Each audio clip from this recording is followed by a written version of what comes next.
Hello ಸ್ನೇಹಿತರೆ, ಎಲ್ಲರಿಗೂ ಮತ್ತೊಂದು ವಿಡಿಯೋಗೆ ಸುಸ್ವಾಗತ. ಮತ್ತೊಮ್ಮೆ ನಾವು ಈ ವಿಡಿಯೋದಲ್ಲಿ ನಿಮಗಾಗಿ ಕರಿಯರ್ ರಿಲೇಟೆಡ್ ಇನ್ಫಾರ್ಮೇಷನನ್ನು ಹೇಳಲಿಕ್ಕೆ ಹೋಗ್ತಾ ಇದ್ದೀವಿ.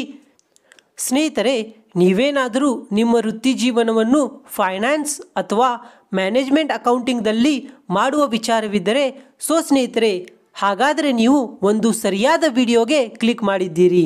ಏಕೆಂದರೆ ಇಂದಿನ ಈ ವಿಡಿಯೋದಲ್ಲಿ ನಾವು ನಿಮಗೆ ಈ ಸರ್ಟಿಫೈಡ್ ಮ್ಯಾನೇಜ್ಮೆಂಟ್ ಅಕೌಂಟಿಂಗ್ ಅಂದರೆ CMA ಇದಕ್ಕೆ ಎಲಿಜಿಬಿಲಿಟಿ ಕ್ರೈಟೇರಿಯಾವೇನು, ಇದರ ಎಕ್ಸಾಮ್ ಪ್ಯಾಟರ್ನ್ ಹೇಗಿರುತ್ತೆ ಮತ್ತು ಈ ಕೋರ್ಸ್ಗೆ ಫೀಸ್ ಎಷ್ಟಿರುತ್ತೆ ಮತ್ತು CMA ಪಾಸಾದ ನಂತರ ನಿಮಗೆ ಸಿಗುವ ಸಂಬಳ ಎಷ್ಟು, ಇದೆಲ್ಲವೂ ಕೂಡ ನಾವು ಇಂದಿನ ಈ ವಿಡಿಯೋದಲ್ಲಿ ನೋಡಲಿಕ್ಕೆ ಹೋಗ್ತಾ ಇದ್ದೀವಿ.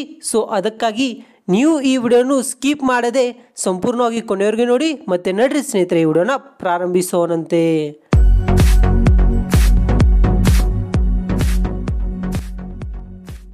ಮೊದಲನೇದಾಗಿ ನಾವು ನೋಡೋಣ CMA ಕೋರ್ಸ್ ಎಂದರೇನು ಅಂತ.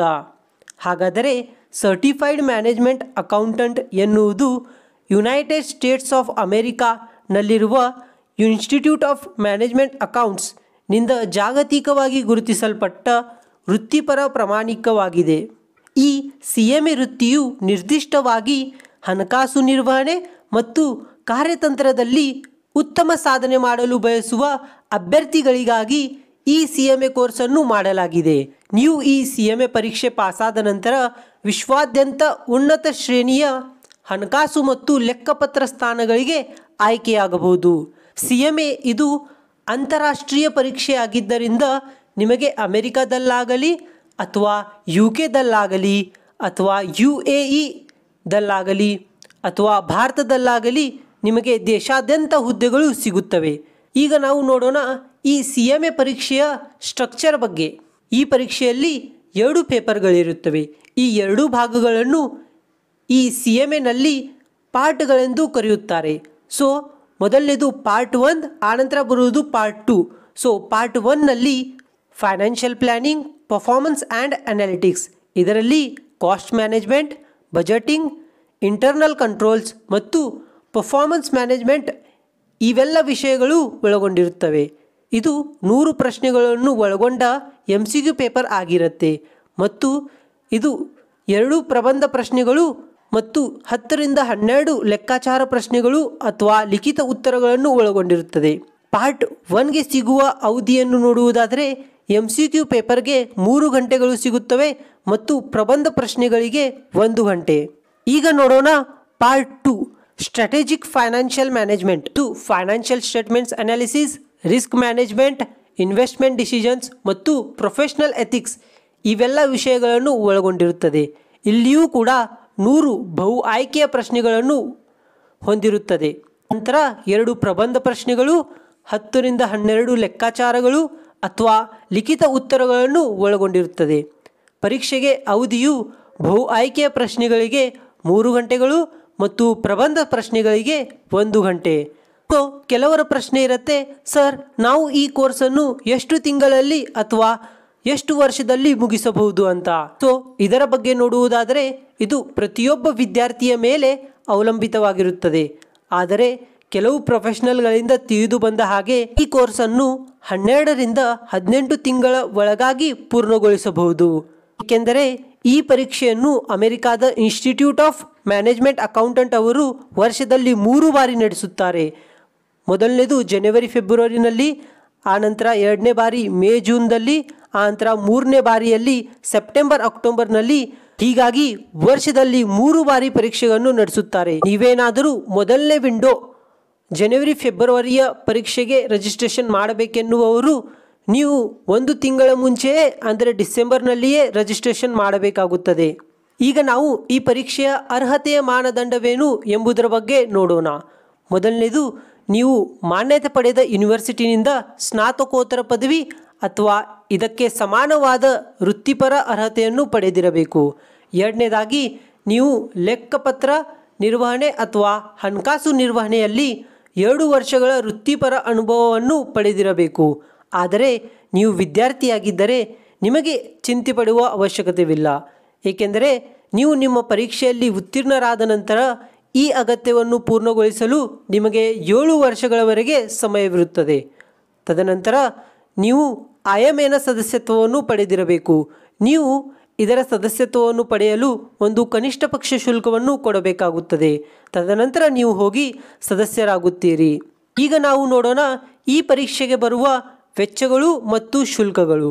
ಇದು IMA ಸದಸ್ಯತ್ವ ಶುಲ್ಕವಿರುತ್ತದೆ. ಇದು ವಾರ್ಷಿಕವಾಗಿ $135 ನಾನು ನಿಮಗೆ ಸ್ಕ್ರೀನ್ ಮೇಲೆ ನಮ್ಮ ಭಾರತೀಯ ರೂಪಾಯಿಗಳಲ್ಲಿ ತೋರಿಸ್ತಾ ಇದ್ದೀನಿ.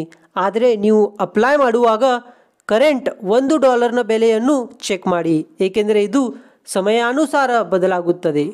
ಆದರೆ IMAನ ಸದಸ್ಯತ್ವ ಶುಲ್ಕದಲ್ಲಿ ವಿದ್ಯಾರ್ಥಿಗಳಿಗೆ ರಿಯಾಯಿತಿಗಳು ಲಭ್ಯವಿವೆ. ಆನಂತರ ಎರಡನೇದಾಗಿ ಬರುವುದು ಪರೀಕ್ಷಾ ಶುಲ್ಕ. ಯಾರಾದರೂ ಮೊದಲೇ ಒಂದು ವೃತ್ತಿಯಲ್ಲಿದ್ದರೆ ಅವರಿಗೆ ಪ್ರತಿ ಪಾಠಗೆ ಅಂದರೆ ಪ್ರತಿ ಪೇಪರ್ಗೆ ಸುಮಾರು $415 ಆದರೆ ವಿದ್ಯಾರ್ಥಿಗಳಿಗೆ ಪ್ರತಿ ಭಾಗಕ್ಕೆ ಅಂದರೆ ಪ್ರತಿ ಪೇಪರ್ಗೆ $311 ಇದು ನೀವು ಪ್ರತಿ ಅಟೆಂಪ್ಟ್ಗೆ ಕೊಡಬೇಕಾಗಿರುವ ಶುಲ್ಕವಾಗಿರುತ್ತದೆ. ಆನಂತರ ಬರುವುದು ಪ್ರವೇಶ ಶುಲ್ಕ.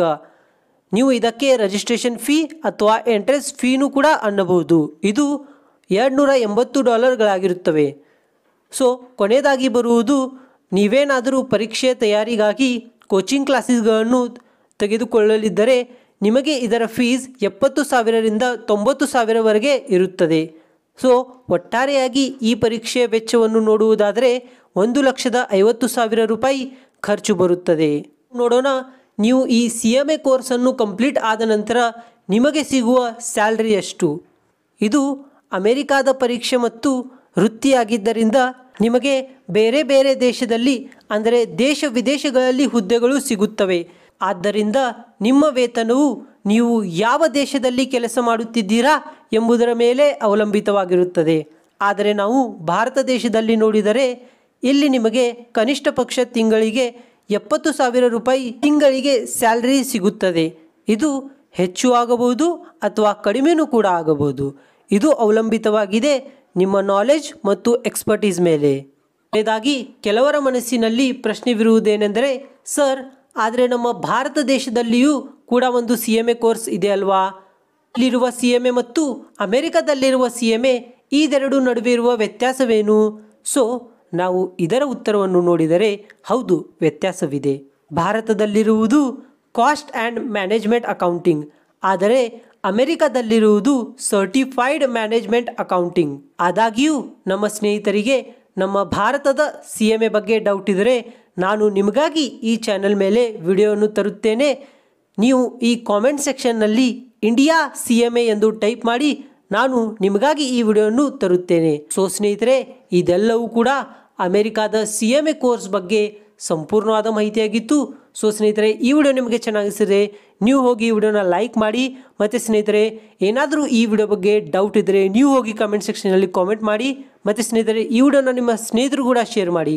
ಸ್ನೇಹಿತರೆ, ನಿಮಗೆ ಹೀಗೆ ಕರಿಯರ್ ರಿಲೇಟೆಡ್ ವಿಡಿಯೋ ನೋಡಬೇಕೆಂದರೆ ನೀವು ಹೋಗಿ ನಮ್ಮ ಚಾನಲನ್ನು ಸಬ್ಸ್ಕ್ರೈಬ್ ಮಾಡ್ಕೊಳ್ಳಿ ಮತ್ತು ಪಕ್ಕದಲ್ಲಿರೋ ಬೆಲ್ ಐಕಾನ್ ಕೂಡ ಆಲ್ನಲ್ಲಿ ಸೆಲೆಕ್ಟ್ ಮಾಡಿ. ಮತ್ತು ಸ್ನೇಹಿತರೆ, ಇವತ್ತಿನ ವಿಡಿಯೋದಲ್ಲಿ ಅಷ್ಟೇ. ಸಿಗೋಣ ಮುಂದಿನ ವಿಡಿಯೋದಲ್ಲಿ. ಬಾಯ್ ಬಾಯ್, ಟೇಕ್ ಕೇರ್.